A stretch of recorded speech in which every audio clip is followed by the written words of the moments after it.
se me ocurre preguntarte, ya había leído, ¿no? Esa parte de 25 años jugando al baloncesto, tienes incluso el carnet de entrenador de baloncesto por la Federación Española de Baloncesto, con lo cual demuestra claramente que sientes pasión por el deporte y sobre todo por el baloncesto. Pero me gustaría preguntarte, ¿qué ha tallado en ti el deporte? Pues mira, en el primer libro de los que tú has mencionado, en Tiempo para Decidir, de hecho se iba a llamar Tiempo Muerto, como la herramienta que tienen los entrenadores en el básquet para parar un partido, ¿no? En nuestra vida muchas veces hay tal caos que decimos tiempo muerto, ¿no? Y lo que pasa es que no lo tenemos, ¿no? Pero en el baloncesto sí que lo hay. Entonces este tiempo muerto, en el fondo no era más que un tiempo para decidir. Y ahí recojo todas estas enseñanzas que me dejó el baloncesto. Pues desde la disciplina, desde la responsabilidad, desde el compañerismo, la generosidad, la capacidad de sobreponerte de las derrotas, todo eso que en el baloncesto además es así.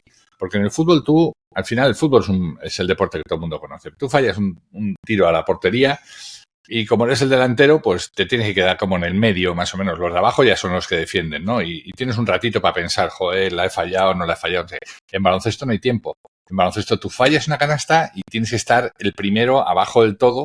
Y entonces no hay tiempo para pensar qué ha pasado ni qué no ha pasado. Ese tiempo lo empleas en decir, tengo que bajar a ayudar a mis compañeros porque he sido yo el que la he regado, he fallado la canasta y corremos riesgo en el otro lado, ¿no?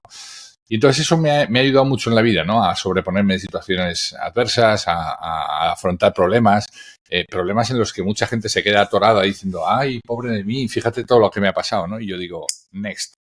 Lo importante no es el partido que acabamos de perder o la canasta que acabamos de fallar, sino la que viene. ¿Qué tengo que hacer? Y esto es como automático, ¿sabes? ¿Qué tengo que hacer para meter la siguiente canasta?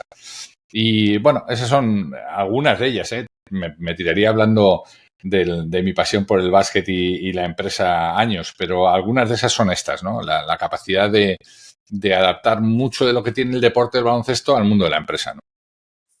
Interesante. Hoy te dedicas fundamentalmente a hablar de liderazgo, o el liderazgo está presente en casi todo lo que haces en tu vida en este momento, desde la divulgación hasta los procesos que gestionas, ¿no? De recursos humanos. Liderazgo. ¿Crees que si no hubieras practicado deporte no entenderías el liderazgo como lo entiendes ahora? ¿O crees que el deporte ha sido clave para que hoy hables de liderazgo? Sin duda.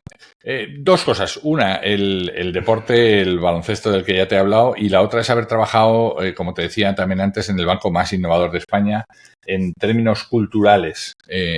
Cultural, cuando digo cultura organizacional, cultura de empresa, ¿no? ¿Por qué? Pues porque siempre nos dieron mucha libertad, mucha responsabilidad, mucha capacidad de tomar decisiones. Había un lema no escrito que era antes pedir perdón que permiso. Y luego siempre he tenido liderazgos muy humanistas, liderazgos en donde, oye, me importa más lo que te pase a ti que lo que le pase al negocio. Ya veremos luego cómo resolvemos el negocio, ¿no? Pero, ¿cómo estás tú? ¿Qué te gustaría hacer? ¿Dónde de las partes del trabajo que tienes, con cuál de ellas te quedas? ¿Con cuál de ellas te brillan los ojos? ¿Cómo podemos fomentar esto? ¿Cómo te podemos ayudar a crecer? ¿Sabes?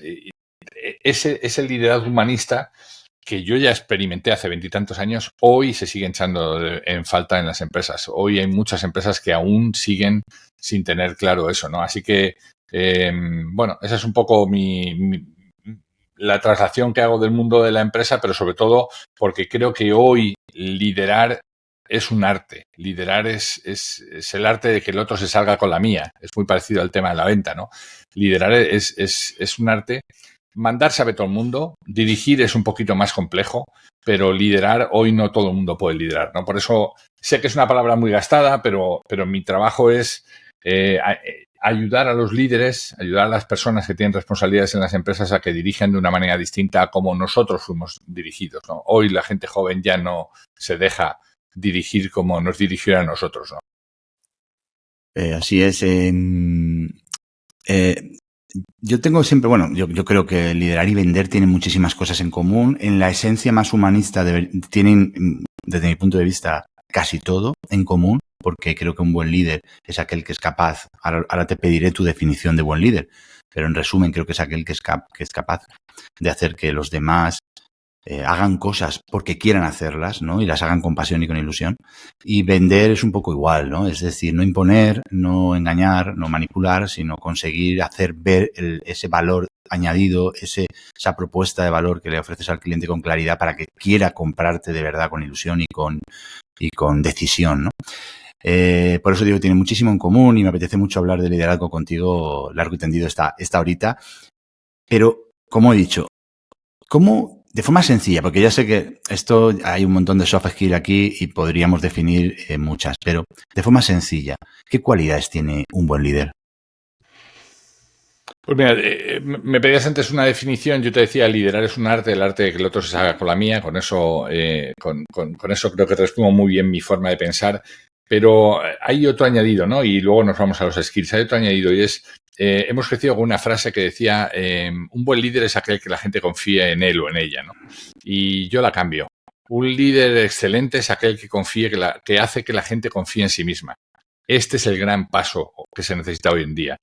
Conseguir que la gente confíe en sí misma, que tenga esa capacidad de no tener que estar, de que no tenga que estar por encima de ellos, ¿no? Como dicen los americanos, over the shoulder, todo el día trabajando con ellos, ¿no?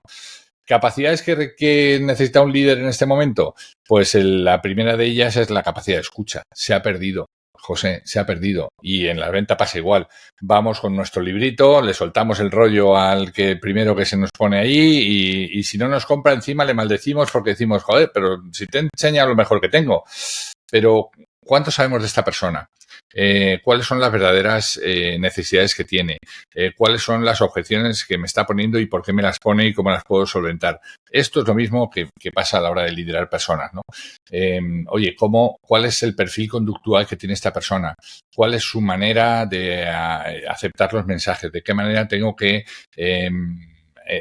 trabajar mejor con él? ¿Qué es lo que le gusta? ¿Qué es lo que no le gusta? ¿Qué le disgusta? ¿Qué no soporta?